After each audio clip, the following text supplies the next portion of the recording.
தான் கெட்டதும் இல்லாம தன்னோட பிள்ளையும் சேர்ந்து நீங்க கெடுத்துக்கிட்டு இருக்கீங்க அப்படின்றாங்க. நீ தான் போய் அந்த மாதிரி நீ போய் டான்ஸ் பண்ணி நீ பண்ணிட்டு இருக்க, அந்த பொண்ணையாச்சும் நீ படிக்கணும்னு சொல்றாங்க. படிப்போட இம்பார்ட்டன்ட் எனக்கு தெரியாம இருக்குமா?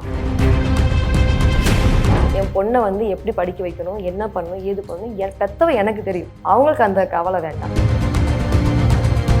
நீங்க கெட்டு போறது மட்டும் இல்லாம அவங்களையும் சேர்த்து என்ன ப்ரோ நான் கெட்டு போயிட்டேன், நல்லா இருக்கேன் ப்ரோ. இன்னைக்கு இந்த பெயின்ஃபுல் டேஸ்லயும் மறக்காம வீடியோ போட்டுறீங்களே, அங்க இருக்கீங்க நீங்க. அந்த முடியாம நான் பீரியட்ஸ் டைம் கூட நாங்கள் வந்து மிஷினில் உட்காந்து வேலை செஞ்சுருக்கேன். இன்னைக்கு வந்து என்னோட பொண்ணையும் பார்த்துக்கிட்டு இன்னைக்கு நான் வீட்டில் உட்காந்து என்னால் இன்கம் அதை விட இதில் நான் பல மடங்கு என்னால் வந்து எடுக்க முடியுற அளவுக்கு நான் கொண்டு வந்துட்டேன்.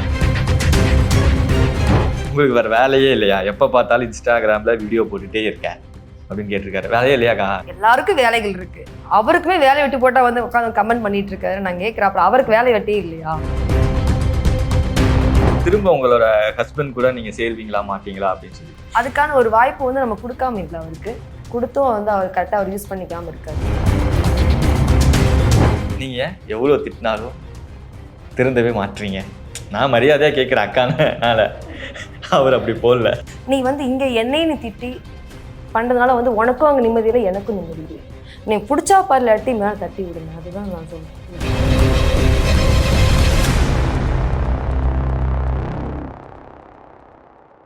முன்னாடியே சொல்லிடுறேன், இந்த இன்டர்வியூ வந்து உங்களை எதிர்த்து நிறைய பேர் இந்த ஹேட்டர்ஸ் இருக்காங்கல்ல, அவங்களுக்கு எல்லாம் ஒரு பதிலடி கொடுக்குற மாதிரி ஒரு இன்டர்வியூ ஆயிருக்கணும் அப்படின்னு சொல்லி அதுக்கு சம்பந்தமா நிறைய கொஸ்டின்ஸ் அக்கான்னு சொல்லி ஆரம்பிச்சிருக்கீங்க. செமையா இருக்குமே, தேங்க்யூ. இந்த மாதிரி டிக்டாக்னு ஒன்று இருக்கு, இன்ஸ்டாகிராம்னு ஒன்று இருக்கு, அதெல்லாம் யார் சொல்லி உங்களுக்கு தெரிஞ்சது? இதுல எல்லாம் வீடியோஸ் போட்டா நம்ம நிறைய சம்பாதிக்கலாம்டா அப்படின்னு. ஸ்டார்டிங் டிக்டாக்ன்றது யாரும் சொல்லி தெரிய வேண்டாம், கையில மொபைல் இருந்தாலும் நம்ம தெரிஞ்சுக்கலாம். டிக்டாக் ஒன்று இருந்தது.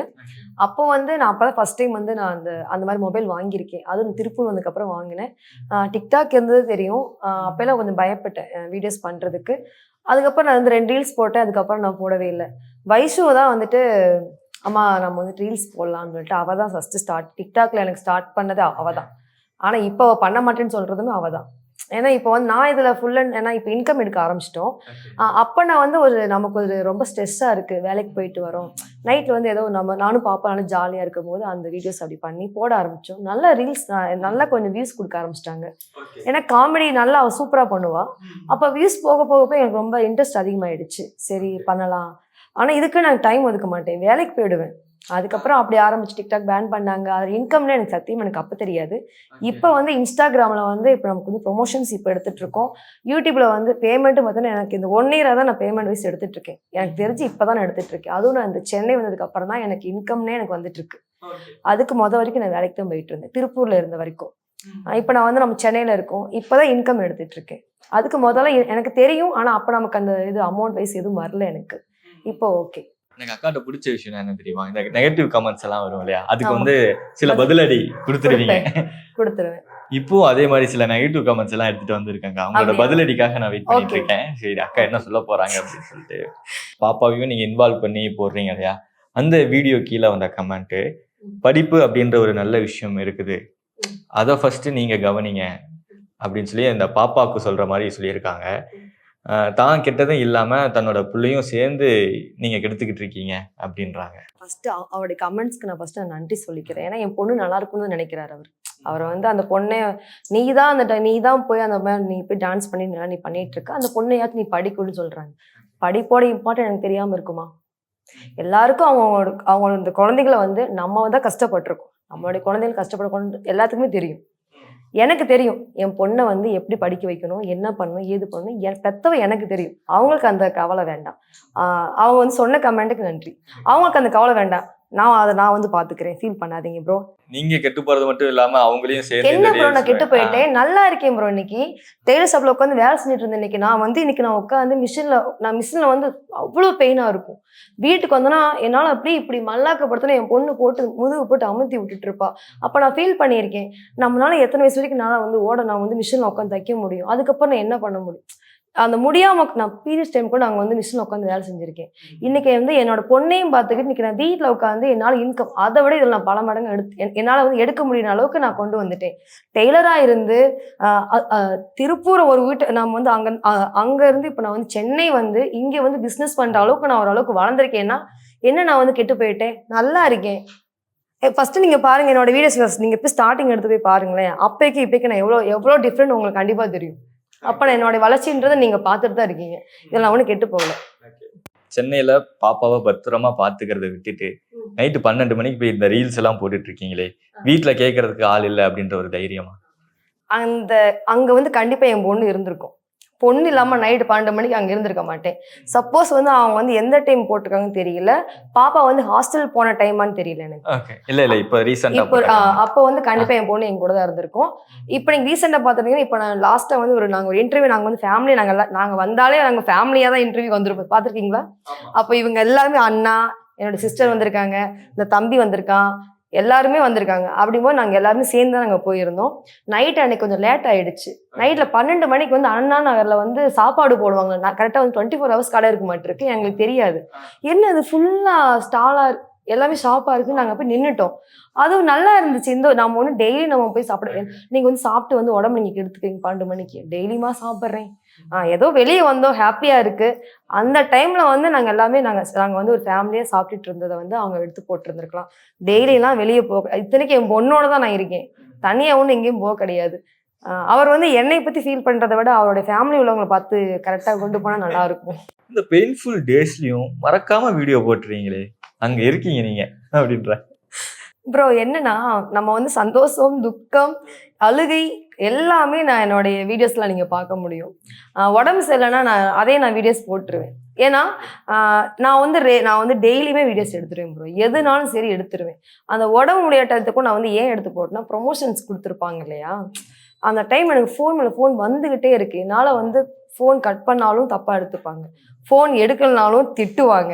அதனால பார்த்தீங்கன்னா எனக்கு ஃபீவர்னு சொன்னாலுமே அவங்க ஏற்றுக்கவே இல்லை. வீடியோ போட்ட மேலே ஃபீவர் டேஸ்ன்னு மட்டும் மேலே போட்டு விட்டாச்சு. அதையும் கூட வந்து நீ உனக்கு முடியலன்னு சொல்ற, அதுலேயும் உனக்கு ரீல்ஸு அப்படின்னு கேட்டாங்க ப்ரோ. அது வந்து ஏன்னா நம்ம வந்து ஒருத்தருக்கு பார்த்தீங்கன்னா என்னுடைய த்ரோட் ஃபுல்லாக போயிடுச்சு. 1 மாசமா எனக்கு இப்படி தான் இருக்கு. என்னால் பேசவே முடியல. அக்கா சீக்கிரம் வீடியோஸ் போடுங்க அக்கா, ப்ரொமோஷன்ஸ் நாங்கள் கொடுத்துருக்கோம் அப்படின்னு கேட்டு ப்ரோ எனக்கு வாய் சுத்தமாக. அக்கா பரவாயில்ல போடுங்கக்கான்னா, அங்கே வியூஸ் போகல எதுவுமே ஆகலைன்னா நம்மளை தானே பேசுவீங்க. எனக்கு உடம்பு சரியில்லைன்ற விஷயத்த கூட நான் வந்து எல்லாமே நான் அப்டேட் பண்ணுவேன். நான் எல்லாத்தையும் நான் போடுவேன். நான் எல்லாமே A to Z நான் என்னோட லைஃப்பில் வந்து இன்னைக்கு நான் காலையில் vlog, நான் இன்னைக்கு இங்கே தான் நான் கிளம்புறேன் அப்படின்னா எல்லாமே அப்டேட். உங்களை ஆரம்பத்தில் ஒரு வார்த்தையால் திட்டிட்டு உங்களுக்கு வேற வேலையே இல்லையா, எப்போ பார்த்தாலும் இன்ஸ்டாகிராமில் வீடியோ போட்டுகிட்டே இருக்கேன் அப்படின்னு கேட்டிருக்காரு. வேலையே இல்லையாக்கா சொல்லுங்க. நான் சொல்றேன் கேட்குறேன், அவர் என்ன கவர்மெண்ட் வேலை பார்க்குறாரா, கவர்மெண்ட் உத்தியோகத்தில் இருக்கிறாரான்னு கேட்குறேன். நான் என்ன சொல்றேன் ப்ரோ, எல்லாருக்கும் வேலைகள் இருக்கு. அவருக்குமே வேலை விட்டு போட்டால் வந்து உட்காந்து கமெண்ட் பண்ணிட்டு இருக்காரு. நான் கேட்குறேன், அப்புறம் அவருக்கு வேலை வெட்டே இல்லையா?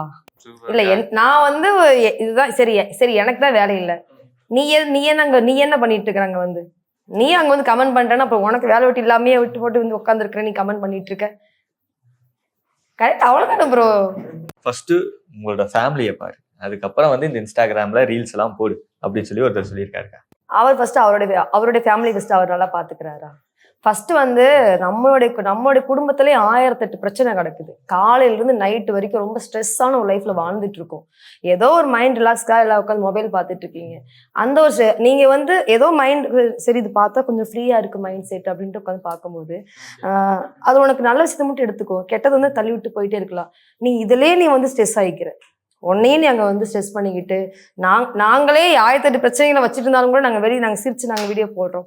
நீ வந்து இங்கே என்னையும் நீ திட்டி பண்ணுறதுனால வந்து உனக்கும் அங்கே நிம்மதி இல்லை, எனக்கும் நிம்மதி இல்லை. நீ பிடிச்சா பாரு, இல்லாட்டி மேலே தட்டி விடுங்க. அதுதான் நான் சொல்கிறேன். அடுத்து திரும்ப உங்களோட ஹஸ்பண்ட் கூட நீங்கள் சேர்வீங்களா மாட்டீங்களா அப்படின்னு சொல்லி அவருக்கு என்ன அவ்வளோ அக்கறை தெரியல, கேட்டிருக்காரு மேலே. என்ன சொல்றேன்னா, ஆரம்பத்துல நான் சொல்லியாச்சு, 10 வருஷமா தனியா இருக்கோம். நமக்கு வந்து எனக்கும் ஆசை தான், நம்மளுடைய ஹஸ்பண்ட் ஒய்ஃபா ஒரு லைஃப்பை வந்து வாழ்றதுக்கு யாருக்குமே ஆசை இல்லாமல் இல்லை. ஓகே, அவருடைய கமெண்ட் நான் ஏத்துக்கிறேன். ஏதோ நீங்க போய் நல்லா இருங்க, உங்க லைஃப்ல போய் வாழுங்கன்னு தான் சொல்றாரு. அவர் தப்பா கூட அவர் பேசியிருக்க மாட்டாரு. எதாவது தப்பா போட்டிருக்காரு? இல்ல ஃபேன்னு நினைக்கிறேன். சரி, ஓகே, ரொம்ப நன்றி. என்னன்னா அவர் ஓகே தான், அவர் நீங்க தனியாவே இருக்கீங்களே, உங்க ஃபேமிலி நீங்க போய் சேர மாட்டீங்களான்னு சொல்லி கேட்டிருக்காரு. நல்ல விஷயம்தான். ஆனால் நம்ம அதுக்கான ஒரு வாய்ப்பு வந்து நம்ம கொடுக்காம இல்லை. அவருக்கு கொடுத்தும் வந்து அவர் கரெக்டாக அவர் யூஸ் பண்ணிக்காம இருக்காரு. திரும்ப வந்து அந்த லைஃப்ல என்னோட பொண்ணு அது வேணான்னு சொல்லிடுச்சு, எனக்கு வேண்டாம் அப்படின்னு சொல்லிட்டா. 10 வருஷம் ஆச்சு. நீங்க எவ்வளவு திட்டினாலும் திருந்தவே மாட்டீங்க. நான் மரியாதையா கேட்கிறேன் அக்கானால, அவர் அப்படி போடல. அவர் திட்டிக்கிறாரா? நீங்க இது கொஞ்சம் ஹார்ஸா நீ கேட்டிருக்காரு. வந்து எவ்வளவு சொல்ல திருந்த மாட்டேன்னு கேக்குறாரா?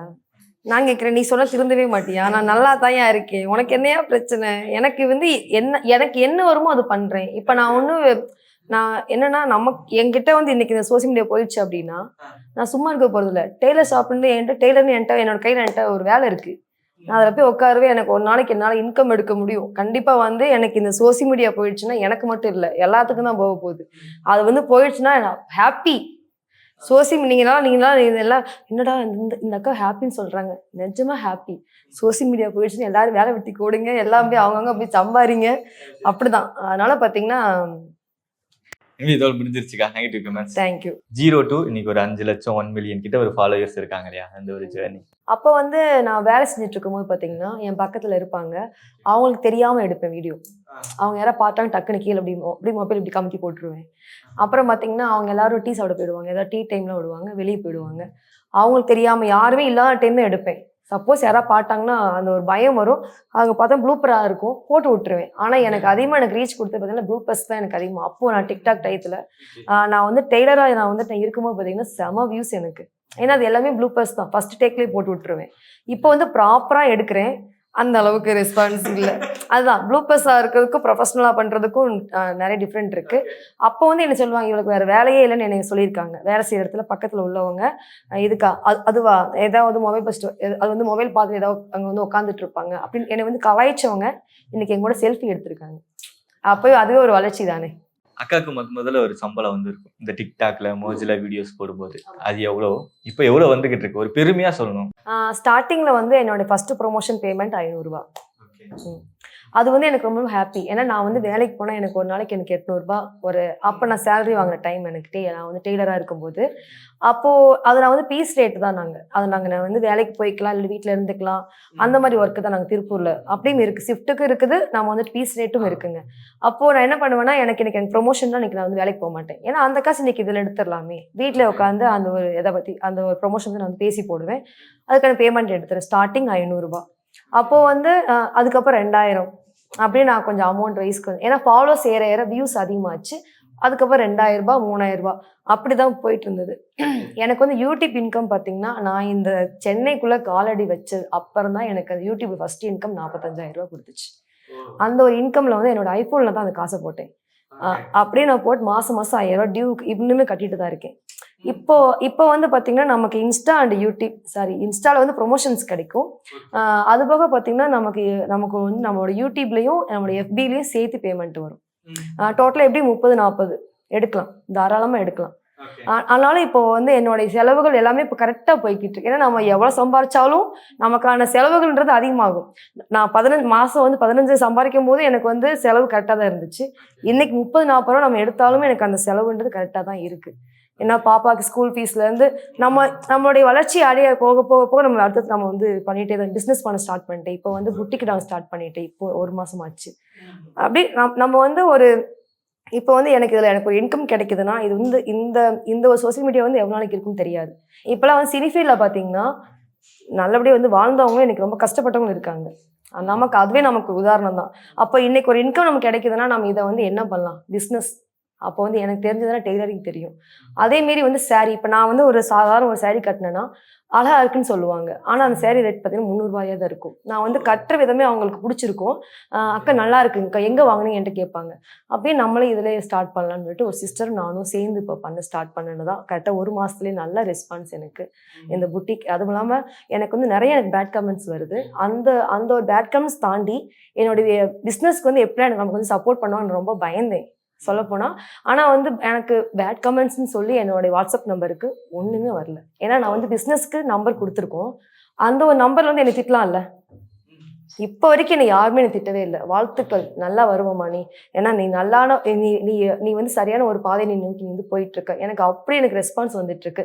நம்மளுடைய ஃபர்ஸ்ட் ஆர்டரே பார்த்தீங்கன்னா கனடாலேருந்து வந்துச்சுங்க. 9 சாரீ வாங்கினாங்க. எனக்கு அதுவே பெரிய வெற்றி. ரொம்ப ரொம்ப ஹாப்பி. ஆனா நம்ம சென்னையில காலடி வச்சதுல இருந்து தான் இந்த இன்கம் அப்படிங்கறதே நமக்கு வர ஆரம்பிச்சிருக்கு இல்லையா? இப்போ பிசினஸ் வேற ஸ்டார்ட் பண்ணிருக்கீங்கன்னு சொல்றீங்க. அது ஃபினான்ஷியலா என்ன பண்ணீங்க? ஸ்டார்ட் அப்புக்குன்னு சொல்லி சில அமௌண்ட் நமக்கு தேவையில்லையா? அதெல்லாம் எப்படிக்கா? ப்ரோ, கடவுள் ஒருத்தர் இருக்கார் இல்லையா? ஒரு விஷயம் சொல்றேன், இதுல இன்வெஸ்ட்மெண்ட் நான் 1 ரூபா கூட போட கிடையாது. இன்வெஸ்ட்மெண்ட்லேயும் நான் ஒரு ரூபா நான் போட்ட கிடையாது. இதை வந்து ஃபுல் அண்ட் ஃபுல்லாக என்னுடைய சிஸ்டர் அவங்க வந்து அவங்களோட இன்ஸ்டாவில் என்னை வந்து பார்த்தவங்க ரொம்ப நாளாக எங்கிட்ட வந்து அப்ரோச் பண்ணிகிட்டே இருந்தாங்க. சிஸ்டர் நீங்கள் நம்ம சேர்ந்து நம்ம வந்து பிஸ்னஸ் பண்ணலாம். அவங்க ஓரளவுக்கு வெல் செட்டில்டு. அப்போ வந்து நீங்கள் வந்து ரீல்ஸ் மட்டும் பண்ணுங்கள் சிஸ்டர், நான் வந்து சப்போர்ட் பண்ணுறேன், பேமெண்ட் வைஸ் நான் வந்து போடுறேன், இது வந்து உங்களுடைய புட்டிக், நீங்கள் தான் அது ஜெகாவிஷ் புட்டிக் தான் நான் ஸ்டார்ட் பண்ணியிருக்கேன். எனக்கு அவங்க தான் பார்த்தீங்கன்னா ஃபுல் சப்போர்ட். எனக்கு அவங்களோட ஃபேமிலியில் வந்து அவங்களுடைய ஹஸ்பண்ட் ஒய்ஃப் ரொம்ப ரொம்ப சப்போர்ட் எனக்கு. அவங்க இந்த இடத்துல வந்து எனக்கு வந்து காட் கொடுத்த ஒரு கிஃப்ட் தான் எனக்கு அவங்க. ஏன்னா எனக்கு வந்து இந்த சேரீ பற்றி எனக்கு ஒன்றுமே தெரியாது. இருந்தாலும் அவங்க எனக்கு எல்லாமே சொல்லி கொடுத்து இந்த ஒரு பிஸ்னஸ் என்னை இப்போ கொண்டு போயிட்டு இருக்காங்கன்னா அதுக்கு முழுக்க அவங்களுடைய காரணம். இதில் வந்து நான் வந்து ரீல்ஸ் பண்ணுறேன், வீடியோஸ் போடுறேன், என்னுடைய சேரீ பற்றி அவங்க வந்து கலெக்ஷன்ஸ் வருதுன்னா ஃபுல் அண்ட் ஃபுல்லாக அவங்க தான் பார்த்துக்கிறாங்க. மெயின்டெனன்ஸ் ஃபுல்லுமே அவங்க தான் பார்த்துக்கிறாங்க. அந்த ஒரு சப்போர்ட்டையும் பார்த்தீங்கன்னா கொடுத்துருக்காங்க. திருப்பூர்லேருந்து சென்னை வந்ததுக்கான காரணம் என்ன? நான் வந்து 10 வருஷமா 9 வருஷமா நாங்கள் திருப்பூரில் தான் இருந்தோம். அப்போ வந்து நான் ஒரு டெய்லர் தான். அதையும் மீறி பார்த்தீங்கன்னா நாங்கள் வந்து ஷூட்டில் எனக்கு வெளியே போக ஆரம்பித்தேன். ஏன்னா எனக்கு ஃபஸ்ட்டு எனக்கு ஒரு அம்மா சாங் எனக்கு கொடுத்துருந்தாங்க. அந்த அம்மா சாங் ஃபஸ்ட்டு நம்பலை நான். நமக்கு ஏதோ ஃபேக்காக சொல்கிறாங்க அப்படின்னு சொல்லி நான் நம்பலை. அது வந்து ராஜலக்ஷ்மி செந்தில் அவர் தான் பாடின பாட்டு அது. நான் சொல்லும்போது நம்மளே எதுக்கு கூப்பிட போகிறாங்க அப்படி தான் நான் நினச்சேன். அப்போ எனக்கு அந்த லிங்க் எனக்கு அனுப்பி வச்சாங்க, பாட்டோட யூடியூபோட அந்த லிங்க் எனக்கு அனுப்பி வச்சாங்க. அக்கா இந்த பாட்டுக்கு நீங்கள் பண்ணுங்கள், உங்களை தான் கூப்பிட்றாங்கன்னு சொல்லும்போது அந்த பாட்டை கேட்டதுமே அவருடைய வாய்ஸு, இந்த பாட்டுக்கு நான் பண்ணணுமா அப்படிங்கும்போது அதுக்கப்புறம் நம்பிட்டேன். நம்பர் கொடுத்து பேசி எங்களுக்கு ஒரு 3 நாள் ஷூட் பார்த்திங்கன்னா ராசிபுரத்தில் வச்சுருந்தாங்க. அந்த ஒரு 3 நாள் ஷூட் வந்து அப்போ வந்து பாப்பாவுக்கு லீவ் போட்டு தான் கூட்டிகிட்டு போயிட்டேன். அப்போ வந்து என்னால் வந்து அவளுக்கு வந்து ஸ்கூலும் லீவ் போட்டுட்டே இருந்தேன். நமக்கு அங்கே திருப்பூரில் யாருமே கிடையாது. எனக்கு ஃப்ரெண்ட்ஷிப்பாக இருக்கட்டும், நமக்கு சொந்த பந்தமாக இருக்கட்டும், அப்படி திருப்பூரில் யாருமே கிடையாது.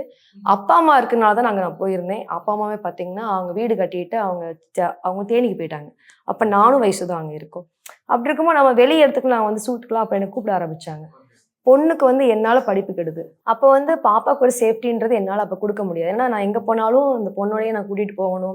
அதெல்லாம் என்னால் வந்து அவளோடைய படிப்பும் கெடுது. நான் வந்து இப்போ வேலைக்கு போனேன்னா வாரம் ஒரு 4000 ரூபா வாங்குவேனா, அதுவே நான் இன்னைக்கு நான் ஷூட் போனேன்னா அன்னைக்கு எனக்கு ஒரு 7000 ரூபாய் 8000 ரூபாய் அந்த ஷூட்கான பேமெண்ட் எனக்கு அப்போ எனக்கு கிடைக்கிற மாதிரி இருக்கனால தான் சரி நம்ம வந்து இந்த ஒரு லைன் சூஸ் பண்ணுவோம். அதுக்குன்னு இதிலே இல்லை, கிடைக்கும் போது நம்ம வந்து அதை எடுத்துக்கலாம். அதுக்காக பாப்பாவை போய் ஹாஸ்டலில் விட்டுருந்தேன். அப்போது வந்து ஹாஸ்டல் விடும்போது பார்த்தீங்கன்னா நான் தனியாக இருக்க முடியாது, என்னுடைய பொண்ணு இல்லாமல் நான் தனியாக இருக்க முடியாது. அப்போ வந்து எனக்கு கொஞ்சம் ஃப்ரெண்ட்ஸ் சப்போர்ட் இருந்ததுனால நான் சென்னைக்கு வந்து அவங்க சப்போர்ட் பண்ணது இங்கே சென்னைக்கு வந்தேன். சென்னைக்கு வந்தாலும் திங்ஸ் மட்டும் தான் இங்கே இருந்தது. அப்போ வந்து எனக்கு வந்து புதுக்கோட்டையில் எனக்கு வந்து ஃபுல் அண்ட் ஃபுல்லாக எனக்கு ஷூட் போயிட்டு இருந்துச்சு. அம்மா சாங் பண்ணியிருக்கேன், கள்ளச்சாராயத்தோட விழிப்புணர்வோட இது நாடகம் பண்ணியிருக்கோம். அந்த மாதிரி ஒவ்வொரு ஃபில்ம் வந்துகிட்டே இருக்கும். ஏதாவது அப்புறம் சென்னையில் வந்து ஒரு சாங் பண்ணியிருக்கேன். அந்த மாதிரி ஒவ்வொன்றா வரும்போது அப்படி தான் பண்ண ஆரம்பித்தோம். அதுக்காக தான் நான் திருப்பூர்லேருந்து நான் சென்னை வந்து ரீசன் இதுதான், சேஃப்டிக்காக வந்து தனியாக இருக்கக்கூடாதுன்றக்காக சேஃப்டிக்காக தான் வந்தேன். இருந்தாலும் வைஷு வந்து ஒரு 4 மாதம் வந்து ஹாஸ்டலில் இருந்தது. அவள் அங்கே இருக்க மாட்டேன்ட்டா. நான் அவள்கிட்ட எல்லாமே கேட்டுட்டு தான் நான் போய் சேர்த்துனேன். கிட்டத்தட்ட அவங்க வந்து 85,000 ரூபா அங்கே ஸ்கூல் ஃபீஸ் அங்கே. ஆனால் நான் கிட்டத்தட்ட அங்கே 70,000 பக்கம் நாங்கள் மேலே செலவு பண்ணியாச்சு. மேடம் வந்து அங்கே இருக்க மாட்டேன்ட்டாங்க. என்னாலே ஃபஸ்ட்டு இருக்க முடியல. ஒரு நாடோட்டமான ஒரு வாழ்க்கை. எப்படின்னா நான் வந்துட்டு பாப்பா போய் நாமக்கல்ல அதுக்கடுத்து வந்து நான் வந்து அப்புறம் வந்து சென்னைக்கு வருவேன். ஷூட் நாங்கள் புதுக்கோட்டை போவேன், நாமக்கல் போவேன். இதுக்கடையில் எங்கள் அப்பா அம்மாவுக்கு உடம்பு சரியில்லைன்னா தேனிக்கு ஓடுவேன். இப்படியே சுற்றிட்டு இருந்தேன். நைட்டில் தூங்கும் போது பார்த்தீங்கன்னா அவ்வளோ கஷ்டமாக வலி. என்ன வாழ்க்கை இது, சும்மா சுற்றிட்டு இருக்குன்னு சொல்லிட்டு எனக்கும் கஷ்டம் அவளுக்கும் கஷ்டம். ஏன்னா அவளும் பார்க்க போவேன் என் பொண்ணை. நான் வந்து டெய்லி ஸ்கூலுக்குமே என் பொண்ணுக்கு அழகாக ரிப்பன்லாம் கட்டி அவ்வளோ அழகாக என் பொண்ணை அனுப்பிவிடுவேன். ஆனால் அவளை ஸ்கூலில் போய் பார்த்தா என் பொண்ணு அழுக்கு ட்ரெஸ் மாதிரியே போட்டிருக்கும்.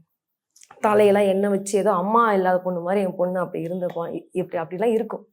அதெல்லாம் பார்த்து அப்போ வந்து ரொம்ப ரொம்ப ரொம்ப இழைச்சிட்டா. எனக்கு அது பார்க்க காசு பணம் போனால் போயிட்டு போகுது.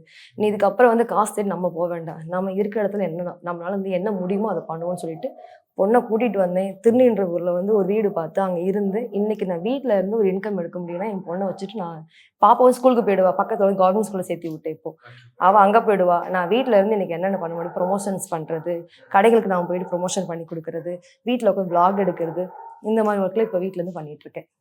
ரொம்ப நன்றிக்கா. So thank you so much. ரொம்ப நன்றி. எனக்கு இந்த வாய்ப்பு அளித்த இந்த SS மியூசிக்கு ரொம்ப ரொம்ப நன்றி. Thank you so much.